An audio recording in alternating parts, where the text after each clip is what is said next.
Today, we are going deep inside the critical moments of a severe COPD attack.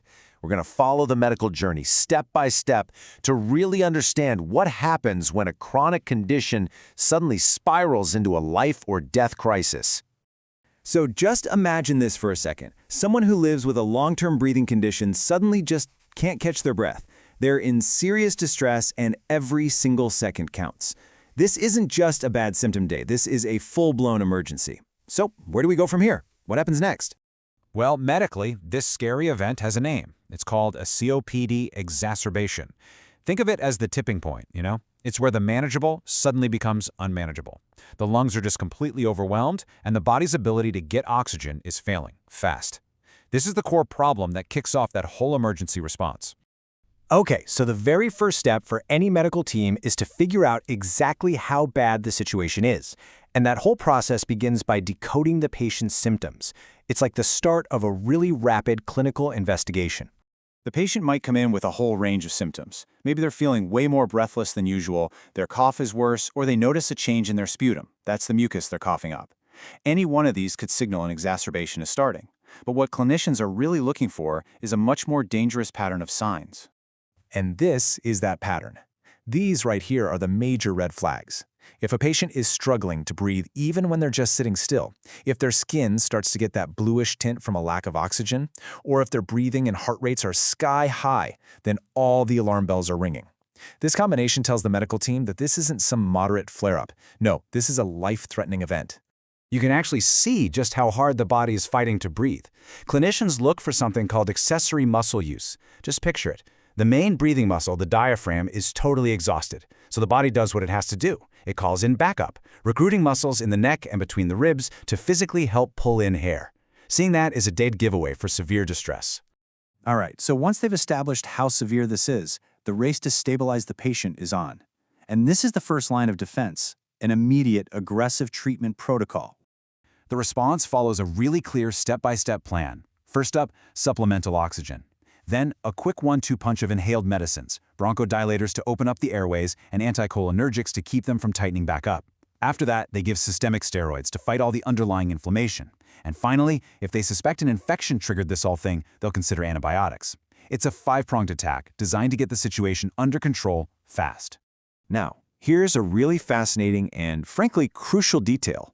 You'd probably think the goal for oxygen is 100%, right? But it's not. The target is actually a very narrow window, 88 to 92% saturation. So why is that? Well, in some people with chronic COPD, their brain's trigger to breathe has switched from being driven by high CO2 to being driven by low oxygen. So if you give them too much oxygen, you can actually shut down their body's natural drive to breathe.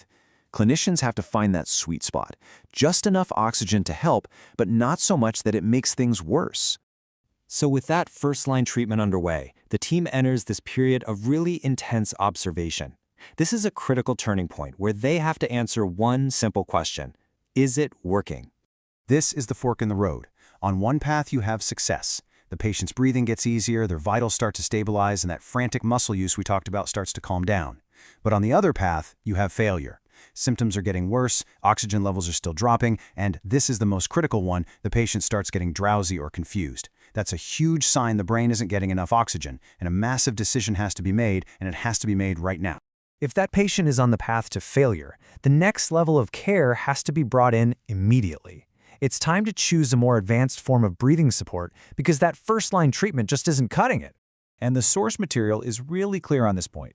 The goal is to avoid invasive ventilation. That's putting a breathing tube down someone's throat, if at all possible, because it comes with a high risk of complications. That's why the preferred next step, unless there's a really good reason not to, is something called non-invasive ventilation. So what is NPPV? Well, think of it as a way to give the lungs some powerful support from the outside. A tightly sealed mask is placed over the patient's face, and a machine delivers pressurized air that basically does the heavy lifting for the lungs, helping them breathe. The key thing is, there's no breathing tube involved. This sounds like the perfect solution, doesn't it? It's effective, but way less risky. But like with everything in medicine, there are always limits. So the question is, can you always use NPPV? And the short answer is no. This table lays out exactly when NPVP is off the table. For instance, if the patient is in cardiac arrest, Or if they're unconscious and can't protect their own airway from, say, choking, you can't use it. Same goes for things like facial trauma, where a mask just won't seal properly. In those cases, it's just not a safe option. So this slide really sums up the two final paths nicely. On the left, you've got non-invasive support with that external mask. That's the preferred route. But if that fails, or if it's not safe to use in the first place, the only option left is on the right, invasive support, or intubation. That's when a breathing tube is inserted, the patient is sedated, and a machine completely takes over the work of breathing. It's an absolute lifesaver, but it's the last line of defense. Okay, so after walking through this incredibly complex, high-stakes emergency, what's the big takeaway? Well, it really all boils down to a race against time. Here's the most crucial point to remember. Responding to a severe COPD crisis isn't just chaos. It's a rapid but highly structured process. From spotting those first red flags to trying the first-line treatments and then escalating to life support, every single step is a calculated decision, made against the clock, all to pull a patient back from the brink. So we've just seen the incredible, minute-by-minute effort it takes to pull someone back from the edge of respiratory failure. It's truly a testament to modern medicine. But it also leaves us with this one nagging question. After seeing this desperate fight for every single breath, how do we shift the focus away from these heroic rescues and toward preventing the crisis from ever happening in the first place? That, right there, is the ultimate challenge in managing any chronic disease.